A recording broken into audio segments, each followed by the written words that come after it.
क्या हुआ वहाँ? आज तुम इतने खामोश क्यों हो यार? हम इतने दिनों के बाद घर से बाहर निकले हैं, तुम्हें खुश होना चाहिए था। और तुम हो कि मुझसे बात भी नहीं कर रहे हो। मुझे लगता है तुम्हारे कजन ड्रग्स हुए थे। कौन सा कजन? शाज़ेन और कौन? नहीं तो, ये तुम कैसी बातें कर रहे हो?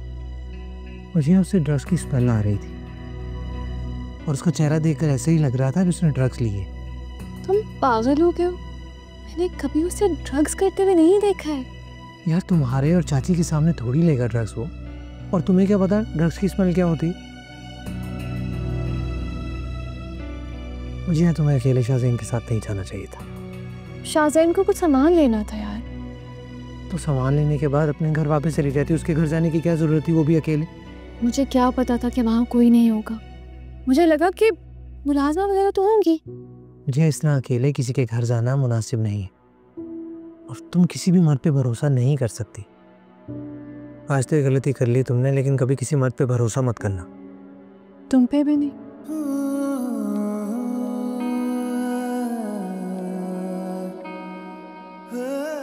हाँ, मुझ पर भी नहीं, क्योंकि तन्हाई में ना एक मर्द और औरत के बीच में तीसरा शैतान होता है।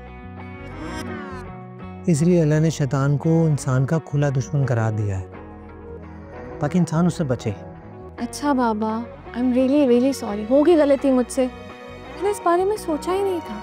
मुझे बताओ क्या खाओगे? मैं ऑर्डर करती हूँ। तुमने जो खाना है ऑर्डर कर लिया।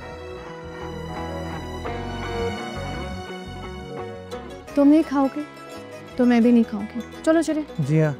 क्या बचिया? हाँ, मैं तुमसे सॉरी कह रही हूँ ना वहाज, तुम हो के मान ही नहीं रहे हो। इट्स ओके, तो प्लीज़ आइंदा ख्याल रखना, क्योंकि मुझे तुम्हारी बहुत फिक्र होती है। मैं नहीं चाहता तुम्हें कोई नुकसान पहुँचे। तुम कुछ ज़्यादा ही सोच रहे हो वहाज। ओके, आई प्रॉमिस, आइंदा मैं वाकई ख्याल रखूँगी। ओके, अब प्लीज़ कुछ ऑर्डर कर ले, मुझे भूख लगी है। तुम्हें क्यों नहीं लगती है भूख यार? करो।